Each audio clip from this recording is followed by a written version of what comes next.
With years of research and experience supporting her, keynote speaker Dr. Jill Timmons shares how artistic expression can dovetail perfectly with a rewarding career as she draws from her groundbreaking book, The Musician's Journey, Crafting Your Career Vision and Plan. This event was sponsored by Classic Pianos of Bellevue and Yamaha Corporation of America.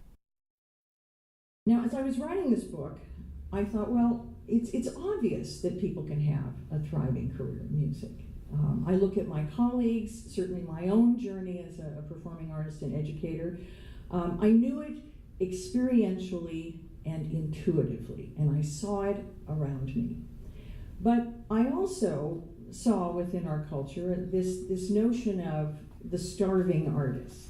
How many of you have heard that phrase before? Oh, don't go into music, you're going to be a starving artist. Well, I thought, that's just not true, but I needed some data for this book, and I got very lucky.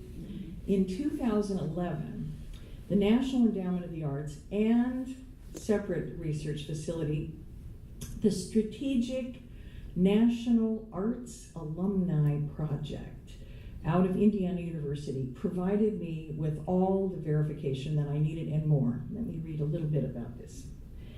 Here's what they discovered. They found that arts grads were putting together diverse career options and employment with strong indications of personal satisfaction, and that most of the thriving artists tended to be highly entrepreneurial, with similar levels of employment as other college graduates. Well, there it is. I was thrilled when I found this.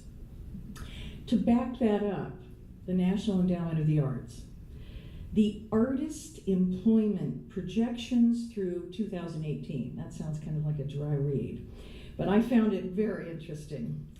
They found that the projected growth rate for artists by 2018 is 11%, with the overall labor force at only 10%.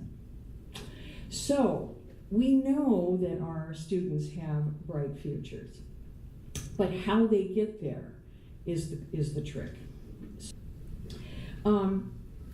So I developed 3 what I call curricular cells. These are 3 components that you can insert in your teaching curriculum that can prepare the professionally bound student or that recreational player. Number 1, entrepreneurial advising. 2, experiential learning. 3, entrepreneurial instruction. I'm a big believer in advocating for things that I think are timely with my local MTNA chapter. So you might say to someone, well, you know what?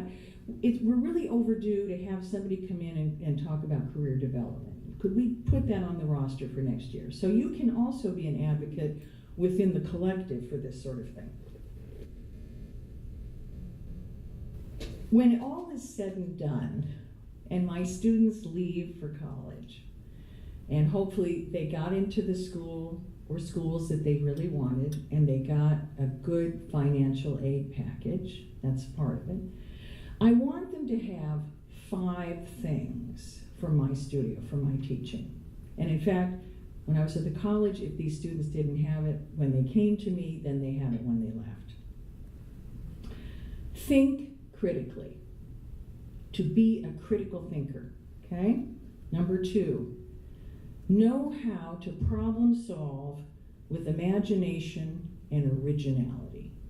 To be an original thinker. Experience passion for something in music and make a sustained commitment to that passion. Not just, I'm going to study this for a couple of years.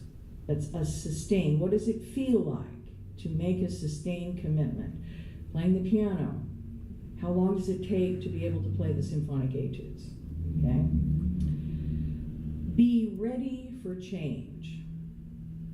From my view, and I'm not 30 years old, the rate of change today is dizzying. I have to learn new things all the time, and as soon as I've learned them, like my computer skills, they're obsolete and I have to learn some more. So this is really, or my phone goes in the washing machine and now I have to get a new one and I don't know how to use it.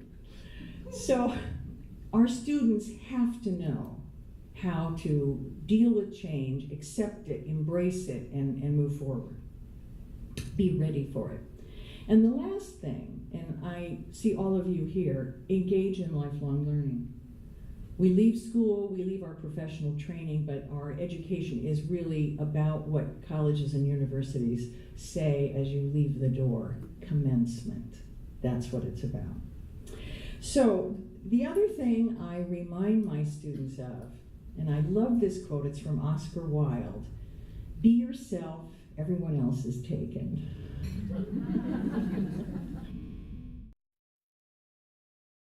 The audience got to experience the CFX pianos live with a duet by two of Dr. Jill Timmons' students, Melissa Terrell and Colleen Carney.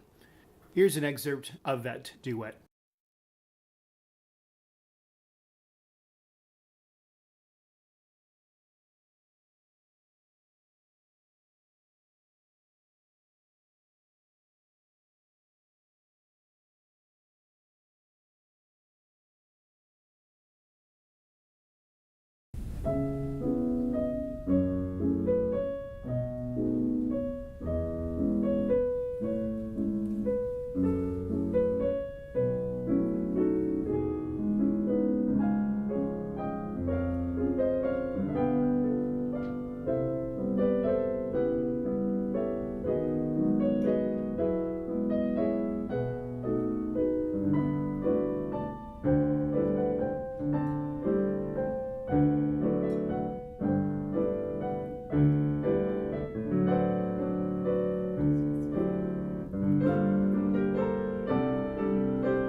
If you'd like to hear this duet in its entirety, click on this link